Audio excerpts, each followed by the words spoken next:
Welcome to the Positively Portugal Football Report for round 25. My name is Howie. Before we get to the Primeira Liga, we're going to talk a little bit about the Europa League, where both Sporting and Benfica had draws at home.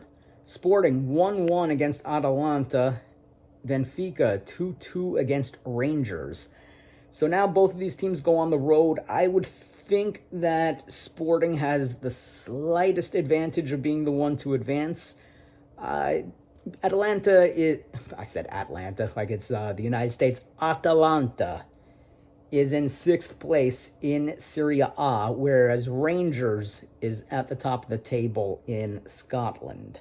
So both Lisbon clubs, have their work cut out for them if they want to advance.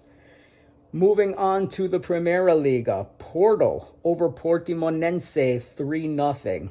Estrela with an upset win over Casa Pia 3-1 there. Vizela with another upset over Firenze, and it looks like Firenze is running out of gas as we reach the end of the season. Rio Ave and Braga, a scoreless draw there. Boa Vista with an upset win over Moreirense 1-0. Vitória beats Famalicão 1-0. Sporting goes into Arouca and wins 3-0 there, making up for the disappointment of their Europa League game. Arouca has not been a joke these last 2 months. They had been playing as well as they played last season. They even beat Porto. So for Sporting to go into Arouca and come away with a result like that, lots of credit to them. Benfica over Estoril 3-1. The real story there is Benfica has reinstated their social media department.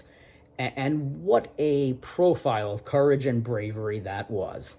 So Twitter managed to report the whole game. Facebook got almost the whole game. They just missed out on that one Estoril goal.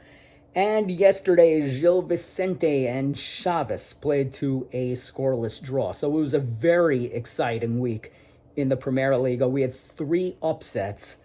And, that's what you want to see. That's what, in my mind, makes the Portuguese league so great. Are they the Spanish league? No. Is it the English Premier League? No. But I love Portuguese football. It's so much fun. Now, checking the standings, Sporting still on top of Benfica by 1 point. They also have that game to make up. Porto in 3rd place. They're not going anywhere. They're going to get that Europa League spot. Braga, their lead on Vitória slips a little bit.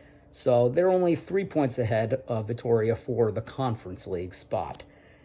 In the drop zone, we still have Vizela and Chaves, but both of them are inching closer to getting out of it, especially Vizela.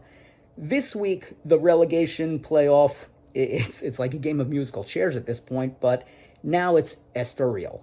So we got another big week coming. The games are only going to be on Friday, Saturday, and Sunday. There's not going to be a Monday game because of the international break, and yeah, wonderful. This is exactly what we need. An international break in the second half of March.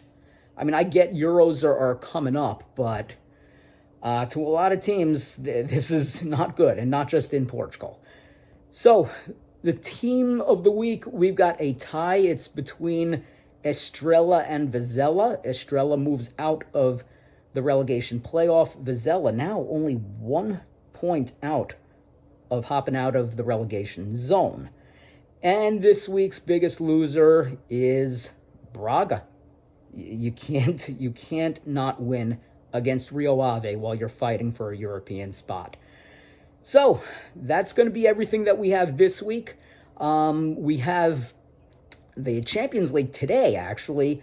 Porto is playing against Arsenal in London. The Arsenal fans have been trending "Pray for Porto" on Twitter or X.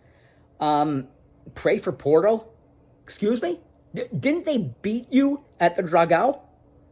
Porto, the last time I checked, has won this competition twice. Have you, Arsenal? You want to pray for Porto? Don't get me wrong. I kind of expect Arsenal will win in advance, but that's not a lock. I can easily see Porto advancing. I think most football fans can easily see Porto advancing. You don't need to pray for Porto. Pray for yourselves, Arsenal. Anyway, thank you for watching. My name is Howie. We will catch you here next week.